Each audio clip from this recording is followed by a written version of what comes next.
जब जब भारत के स्वाधीनता इतिहास में महान क्रांतिकारियों की बात होगी, तब तब भारत मां के इस वीर सपूत का जिक्र होगा। रामप्रसाद बिस्मिल एक महान क्रांतिकारी ही नहीं, बल्कि उच्च कोटि के कवि, शायर, अनुवादक, बहुभाषाविद व साहित्यकार भी थे। इन्होंने अपनी बहादुरी और सूझबूझ से अंग्रेजी हुकूमत की नींद उड़ा दी और भारत की आजादी के लिए मात्र 30 साल की उम्र में अपने प्राणों की आहुति दे दी। बिस्मिल उपनाम के अतिरिक्त वे राम और अज्ञात के नाम से भी लेख व कविताएं लिखते थे।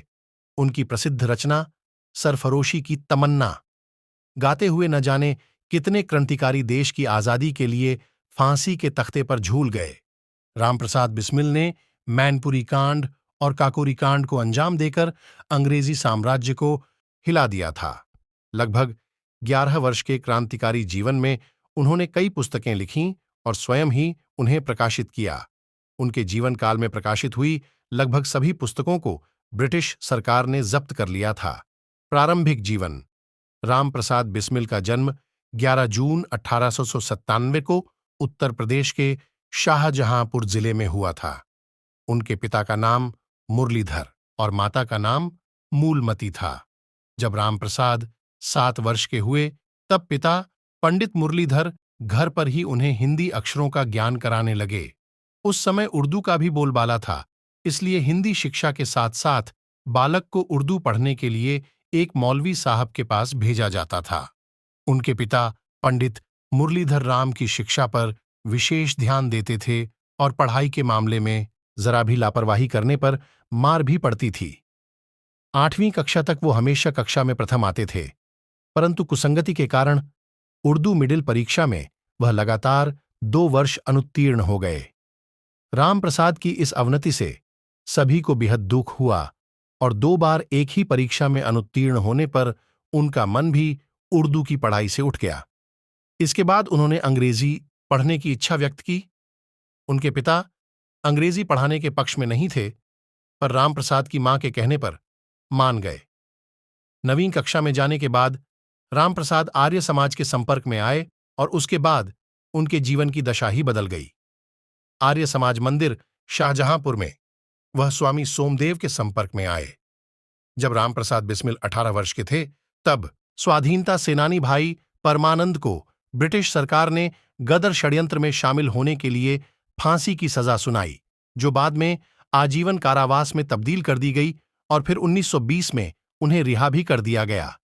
यह खबर पढ़कर रामप्रसाद बहुत विचलित हुए और मेरा जन्म शीर्षक से एक कविता लिखी और उसे स्वामी सोमदेव को दिखाया। इस कविता में देश को अंग्रेजी हुकूमत से मुक्ति दिलाने की प्रतिबद्धता दिखाई दी। इसके बाद रामप्रसाद ने पढ़ाई छोड़ दी और सन 1916 में कांग्रेस के लखनऊ अधिवेशन के दौरान कांग्रेस के नरम दल के विरोध के बावजूद लोकमान्य बाल गंगाधर तिलक की पूरे लखनऊ शहर में शोभा यात्रा निकाली। इसी अधिवेशन के दौरान उनकी मुलाकात केशव, बलिराम हेडगेवार, सोमदेव शर्मा व मुकुंदीलाल आदि से हुआ। इसके बाद कुछ साथियों की मदद से उन्होंने अमेरिका की स्वतंत्रता का इतिहास नामक एक पुस्तक प्रकाशित की, जिसे उत्तर प्रदेश सरकार ने प्रकाशित होते ही प्रतिबंधित कर दिया। मैनपुरी षड्यंत्र। रामप्रसाद बिस्मिल ने अंग्रेजी साम्राज्यवाद से लड़ने और देश को आजाद कराने के लिए मातृदेवी नाम की एक क्रांतिकारी संगठन की स्थापना की। इस कार्य के लिए उन्होंने औरैया के पंडित गेंदालाल दीक्षित की मदद ली। स्वामी सोमदेव चाहते थे कि इस कार्य में रामप्रसाद की मदद कोई अनुभवी व्यक्ति करे। इस कारण उन्होंने उनका परिचय पंडित गेंदालाल से करवाया।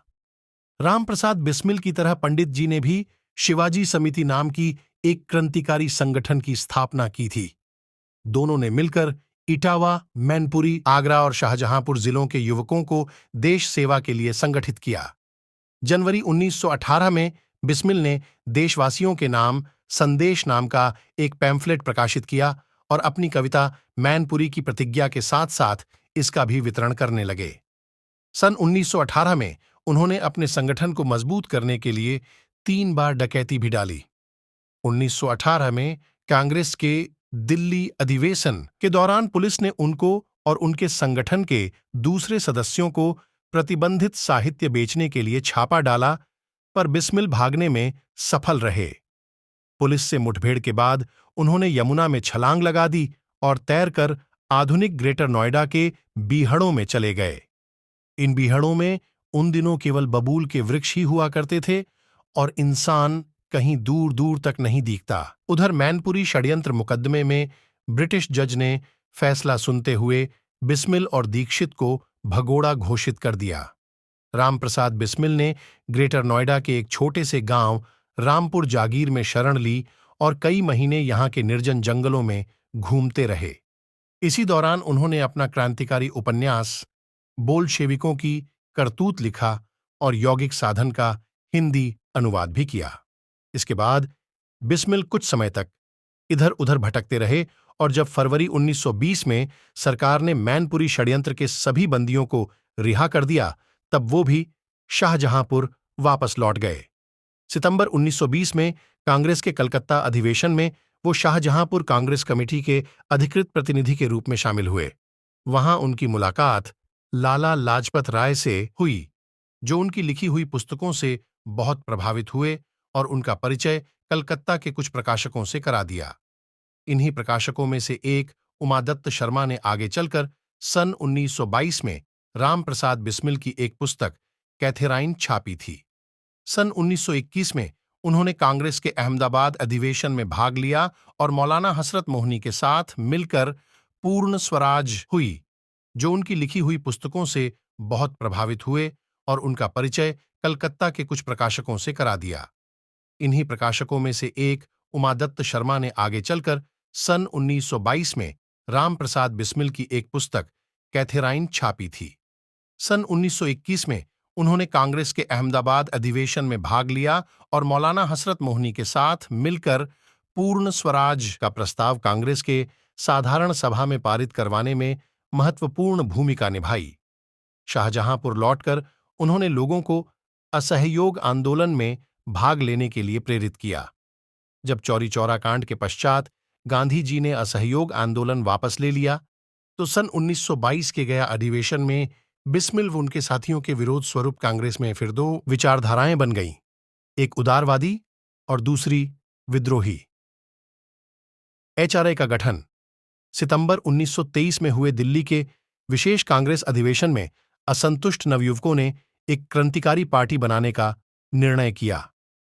सुप्रसिद्ध क्रांतिकारी लाला हरदयाल, जो उन दिनों विदेश में रहकर देश की आजादी का प्रयत्न कर रहे थे, ने पत्र लिखकर रामप्रसाद बिस्मिल को शचीन्द्रनाथ सान्याल व यदुगोपाल मुखर्जी से मिलकर नई पार्टी का संविधान तैयार करने की सलाह दी थी। 3 अक्टूबर 1924 को हिंदुस्तान रिपब्लिकन एसोसिएशन की एक बैठक कानपुर में की गई, जिसमें शचीन्द्रनाथ सान्याल, योगेश चंद्र चटर्जी व रामप्रसाद बिस्मिल आदि कई प्रमुख सदस्य शामिल हुए।